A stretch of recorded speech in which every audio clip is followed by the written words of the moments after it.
कि DEd first year के chapter first paper का चैप्टर 1 जो हम दिव्यांगताओं को समझने जो है डिसेबिलिटी के बारे में समझने का प्रयास कर रहे हैं और उसको अंडरस्टैंडिंग टू द डिसेबिलिटी, उसमें हम लोगों ने आरपीडी एक्ट के तहत जो 21 प्रकार की दिव्यांगता है उसको हम लोग 5 श्रेणी में 21 प्रकार को 5 श्रेणी में बताया और फिजिकल डिसेबिलिटी के अंतर्गत हम लोग जो है अलग अलग तरह की दिव्यांगता पढ़ रहे हैं। और डेफ ब्लाइंड एक पार्ट है जिसको मल्टीपल डिसेबिलिटी बोला जाता है, उसको भी जानना जरूरी है कि डेफ ब्लाइंड होता क्या है। इसको बोलते हैं बहरा अंधापन। एक व्यक्ति की महत्वपूर्ण श्रवण और दृश्य दोनों का दो क्या होता है, डेफ और ब्लाइंड दोनों है, तो दोहरी संवेदी क्षति होता है ना। यह पूर्ण बहरापन या पूर्ण अंधापन हो ऐसा नहीं है, लेकिन उसको थोड़ा सा कम सुनाई देता है, कम दिखाई देता है, तो दोनों को डेफ ब्लाइंड कहते हैं। ठीक है। या पूरी तरह से संभव है कोई व्यक्ति उपयोगी दृष्टि या श्रवण बनाए रखेगा, हालांकि संयोजन में दूर की इंद्रियों की ये क्षति बच्चे में गंभीर विकास संबंधी देरी के कारण बनता है। इससे क्या होगा, संज्ञानात्मक विकास, सामाजिक विकास, बातचीत और भाषा कौशल का अधिग्रहण, अभिन्यास एक्सप्रेशन, अभिविन्यास का होता है एक्सप्रेशन, और गतिशीलता को प्रभावित करती है। क्या होता है, दृश्य और श्रवण क्षति का संयोजन इतना गंभीर और विकासात्मक जो वो आदमी सुने नहीं और देख भी नहीं पाए, यह जो है सीखने की ज़रूरतों को कारण बहुत प्रभावित करता है।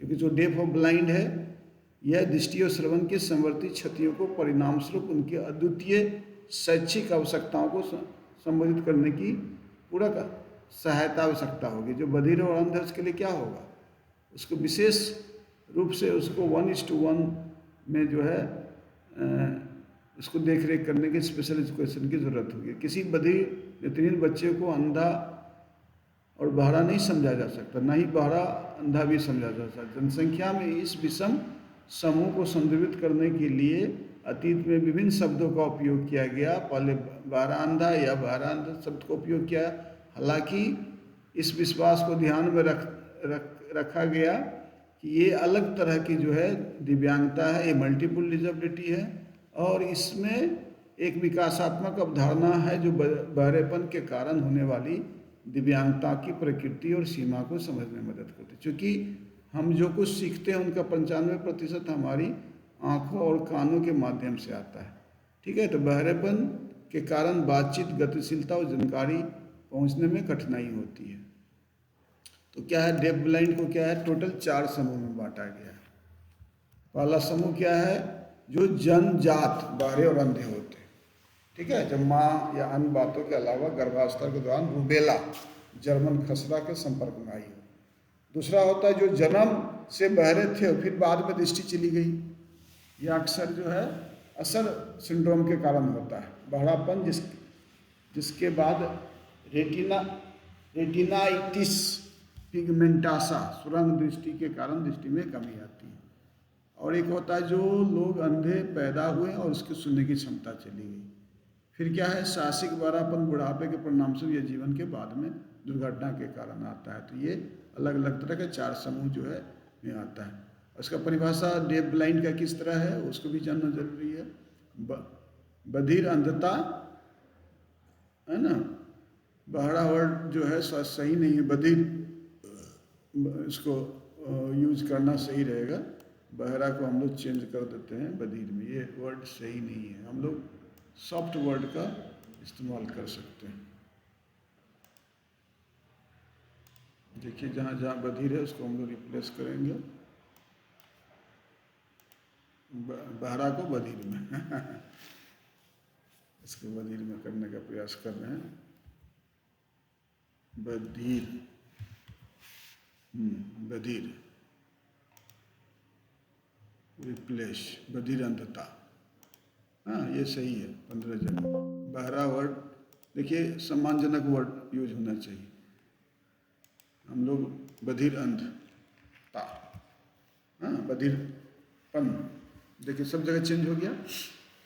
ठीक है, तो बधिर अंधता का जो परिभाषा है, बधिर अंधता कम या कोई उपयोगी दृष्टि या श्रवण न होने की स्थिति में जब बधिर शब्द के साथ होता है। इसे इंगित करने के लिए बड़े अक्षरों में लिखा जा सकता है।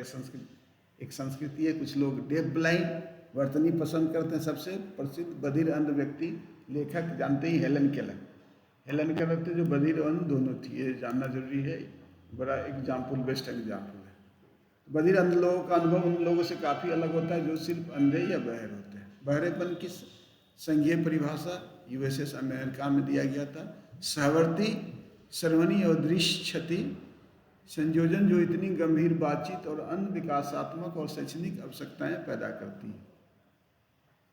तो सर 12:30 हो गया, लेकिन 5 मिनट में और हम समापन करेंगे। तो उसे केवल बहरेपन या बच्चों के अंधेपन वाले बच्चों के कार्यक्रम में विशेष शिक्षा में समायोजित नहीं किया जा सकता है, या ठीक है, ये अलग है। तो हम इंडिया के बारे में ज़्यादा जाने, इंडिया के बारे में हम इसको ज़्यादा जानेंगे। तो बधिरपन क्या है? ऐसी स्थिति है जो बहरेपन और अंधेपन के अलावा अन्य कठिनाइयों को प्रस्तुत करती है। एक छाता के शब्द वर्ड है जो अंधा और अत्यधिक बधिर हो। अंधा भी जो है दृष्टि बाधित है ना, इसको अंधा वर्ड भी जो है, इसको हम लोग इसको रिप्लेस करेंगे। देखिए, दृष्टिबाधित होना, अच्छा पॉजिटिव वर्ड लिखना है तो पॉजिटिव लिखना है, दृष्टि बाधित, रिप्लेस दृष्टिबाधित, रिप्लेस ऑल, ठीक है, 2 जगह। तो अंधा वर्ड सही नहीं है, दृष्टिबाधित होना चाहिए, अभी चेंज कर दिया, ठीक है, दृष्टिबाधित। तो बधिर अंधत्व वाले बच्चों के में अर्थ श्रवण और दृश्य क्षति वाले बच्चों को युवा है जिनके संयोजन इतनी सारी गंभीर बातचीत और विकासात्मक सीखने की जरूरतें पैदा होती है। तो क्या है, एक चीज़ और जानना है कि बहुदिव्यांगता वाले का परिभाषा भी हम लोग को जानना है ना। तो क्या है, बहुदिव्यांगता वाले बच्चों के लिए सेवाओं को बढ़ावा देने की आवश्यकता महसूस करते हुए भारत सरकार ने सामाजिक न्याय अधिकारिता मंत्रालय स्वायत्त संगठन की स्थापना और नेशनल ट्रस्ट, राष्ट्रीय न्यास, ऑटिज्म सेरेब्रल पाल्सी, मानसिक मंदता वाले व्यक्तियों के कल्याण हेतु राष्ट्रीय ट्रस्ट ने न्यास, इसको न्यास में बदल देते हैं,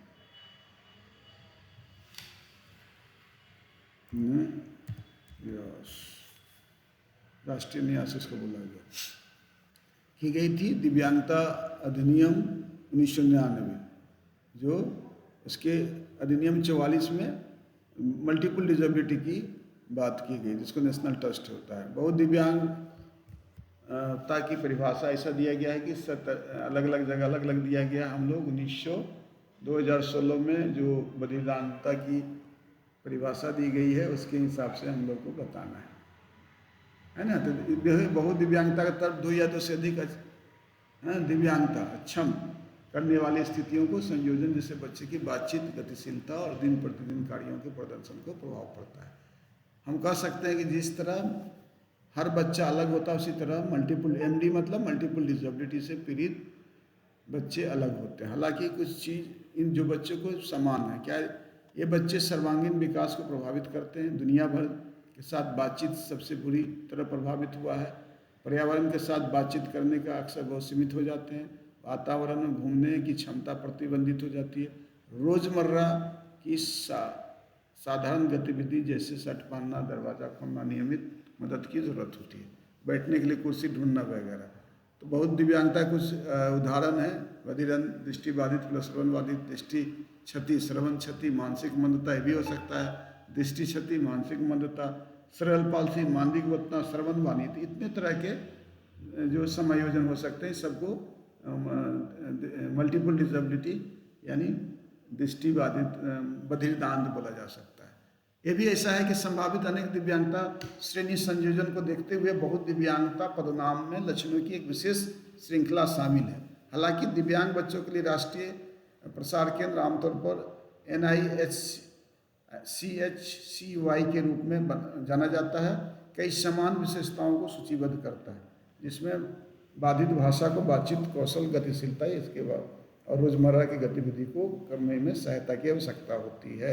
हाइड्रोसेफेलस भी जो होता है, मस्तिष्क में पानी भर जाने के कारण भी इस तरह की दिव्यांगता हो सकती है। तो बधिर अंधता की परिभाषा अभी RPWD एक्ट में इसको जानना जरूरी है, जिसमें लिखा हुआ है बधिर अंधता एक ऐसी स्थिति है जिसमें व्यक्ति में श्रवण और दृष्टि दोनों में समवर्ती क्षति होती है, जिससे उसकी शैक्षणिक और विकासात्मक आवश्यकता इतनी विशिष्ट हो जाती है कि उन्हें केवल दृष्टिबाधिता या श्रवण बाधिता की विशेष शिक्षाओं सेवाओं से पूरा नहीं किया जा सकता है। यानी इसके लक्षण जो है अलग अलग दिए हुए हैं, इस लक्षण को जानना जरूरी है। और बधिर अंधता के प्रकार भी दिया हुआ है, मैंने पहले भी चर्चा किया था कि जन्मजात बधिर अंध होते हैं, दूसरा होता है पक्ष प्रारंभिक बधिर में होते पहले सुनने फिर देखने की क्षति के बाद में दूसरी इंद्रिय क्षति हो जाना, अधिग्रहित बाधा जो जीवन के किसी और समय में ओल्ड एज होने के कारण जो हो सकता है। तो RPWD एक्ट में